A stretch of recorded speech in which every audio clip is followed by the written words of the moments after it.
안녕하세요. 반갑습니다. 말씀밥 런치박스의 서유진 목사입니다. 네, 반갑습니다. 오늘도 점심 맛있게 드셨나요? 네. 오늘 저와 함께 나누는 말씀밥도 맛있게 드시고 여러분의 일상에서의 힘이, 영적인 힘이 더 강건하여지시기를 바랍니다. 오늘 제가 여러분과 함께 나누고 싶은 이야기는 거룩한 삶에 대한 이야기입니다. 거룩한 삶, 우리가 한 번은 꼭 들어본 이야기일 거예요. 근데 이제 성경에서 말하는 거룩한 삶은 이제 가장 기본적인 개념은 구별된 삶이거든요. 하나님의 백성으로서 구별되어진 모습, 하나님의 말씀대로 살아가는 모습의 그런 것들을 우리는 흔히 거룩한 삶이다 라고 얘기를 합니다. 그래서 우리는 늘 얘기해요. 믿는 사람은 거룩한 삶을 살아야 됩니다. 믿는 사람은 하나님의 말씀대로 살아야 됩니다 라는 얘기를 아주 많이 하고 많이 듣죠. 근데 막상 이제 일상을 살아가면서 그것을 지키는 게 너무나 쉽지 않은 현실이에요. 사회생활을 하고 또 직장생활을 하면서 거룩한 삶을 살아간다는 거 너무너무 어려운 일이에요. 마치 어떤 거와 같냐면 제가 이제 하나의 예를 들면 요한복음 8장에 보면 가늠하다 잡혀온 여인이 이제 그 바리새인들과 사람들에 의해서 죽을 뻔하다가 예수님이 이제 그 여인을 이제 살려주시죠. 네, 이렇게 어떤 중간 상황은 잘 모르겠으나 예수님이 땅바닥에 막 뭘 쓰셨더니 사람들이 하나 둘 떠나가고 그 여인과 예수님만 남잖아요. 그래서 그 여인을 이제 살려주시면서 그런 얘기를 하세요. 이제 다시는 가서 네가 죄를 짓지 마라. 이렇게 얘기를 하시거든요. 근데 저는 그 말씀을 볼 때마다 그 생각했어요. 너무 어려운 요청 아닌가? 아니, 다시는 죄를 짓지 말라니. 너 앞으로 예전만큼 많이 죄를 짓지는 마. 알겠지? 좀 조심하면서 살아. 이 정도가 아니라 다시는 죄를 짓지 마. 이런 얘기를 해주시니까요. 한마디로 뭐냐면 거룩한 삶을 살라는 거거든요. 근데 어렵잖아요. 지금 우리도 어려운데 예전에 그 과거에 죄를 짓고 살던 여인이 죄를 짓지 않으면서 먹고 살 수 있는 길이 그 당시에 뭐가 있었을까를 생각해 보면 사실 쉽지 않았을 것 같아요. 근데 예수님이 이런 얘기를 하신단 말이에요. 예수님이 우리가 너무나 할 수 없는 거, 불가능한 거를 강요하시고 요청하시는 분이신가.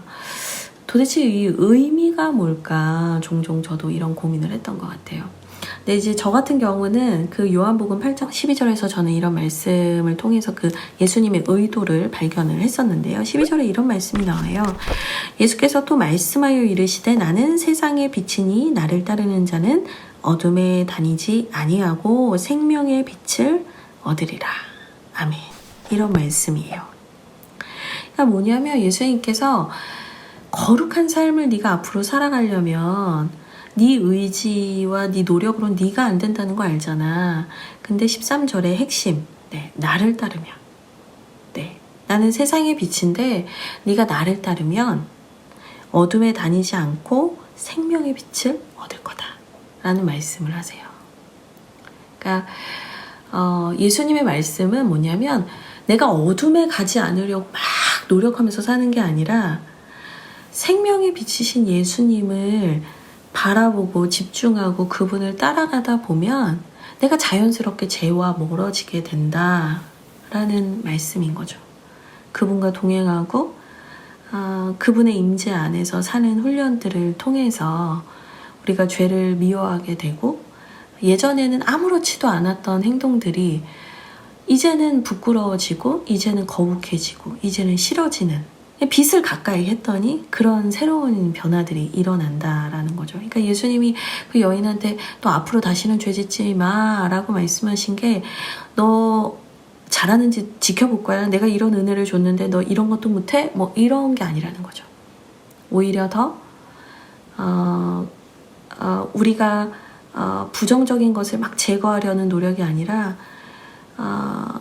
무한한 긍정이신 우리 예수님께로 더 가까이 나오라는 초청을 주셨다. 이런 말씀인 거죠.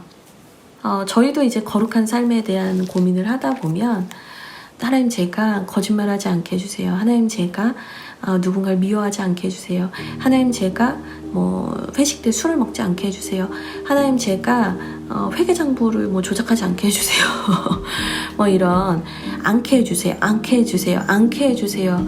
제가 이런 죄를 짓지 않게 해주세요 라는 기도를 하기보다는 오히려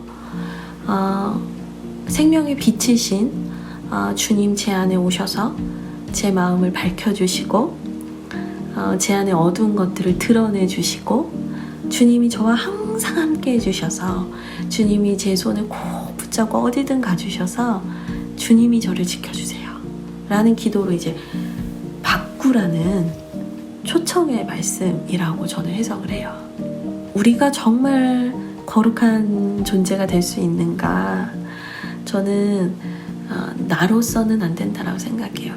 그러나 우리 안에 계신 예수님 그리고 그분의 영이신 성령 하나님을 통해서 우리는 거룩한 삶의 맛을 보아간다라고 저는 생각을 합니다. 기도가 바뀌어야 돼요. 이거 안 하게 해주세요. 부정의 기도에서 거룩한 삶을 살게 해주세요. 네, 그런 긍정의 기도로 주님께 맡기는 기도로 바뀌어야 되는 거죠. 저는 이런 맥락이 야고보서 말씀에도 나와 있다고 생각을 해요. 야고보서 말씀을 봐도 4장 7절에 이런 말씀이 있어요. 그런즉 너희는 하나님께 복종할지어다. 마귀를 대적하라. 그리하면 너희를 피하리라. 그러면서 8절에 이런 말씀을 하거든요. 하나님을 가까이 하라. 그리하면 너희를 가까이 하시리라. 죄인들아 손을 깨끗이 하라. 두 마음을 품은 자들아 마음을 성결하게 하라. 근데 이 손을 깨끗이 하는 거, 죄인이 손을 씻는 거, 두 마음을 품었던 사람이 마음을 성결하게 해서 구별해서 하나님만 바라보는 삶을 사는 거, 다시 말해서 거룩한 삶을 사는 건 마귀를 대적하는 삶인데, 이거 이제 막 우리가 마귀야 물러가 막 이런 것만 하는 게 아니라 결국엔 뭐냐면 이게 하나님을 가까이 할 때 자연스럽게 된다는 거예요. 네. 그러니까 하나님을 가까이 할 때, 하나님을 구할 때, 내 안에 계신 하나님을 인식할 때, 또 하나님을 초청할 때, 하나님께 주도권을 맡길 때, 우리의 죄된 습관들은 자연스럽게 멀어지는 거죠. 하나님을 가까이 하면 마귀나 죄의 모습, 죄의 관성, 죄의 습관들은 더 멀어질 수밖에 없는 것 같아요. 내가 뭘 가까이 하느냐에 따라서 우리의 삶이 결정된다라고 말할 수도 있겠어요. 네, 그래서 오늘 제가 여러분과 함께 나누고 싶은 말씀은 뭐냐면요. 요한복음 8장 12절 말씀이에요. 예수께서 또 말씀하여 이르시되 나는 세상의 빛이니 나를 따르는 자는 어둠에 다니지 아니하고 생명의 빛을 얻으리라. 아멘. 우리 한 번 더 읽어볼까요? 예수께서 또 말씀하여 이르시되 나는 세상의 빛이니 나를 따르는 자는 어둠에 다니지 아니하고 생명의 빛을 얻으리라. 아멘. 우리 한 번 더 읽어보겠습니다. 예수께서 또 말씀하여 이르시되 나는 세상의 빛이니 나를 따르는 자는 어둠에 다니지 아니하고 생명의 빛을 얻으리라. 아멘. 여러분, 생명의 빛이신 주님 가까이 하시면서 여러분의 삶을 살아가시길 바랍니다. 그러면 저는 다음 시간에 또 다른 말씀으로 찾아올게요. 그럼 다음에 봬요. 안녕.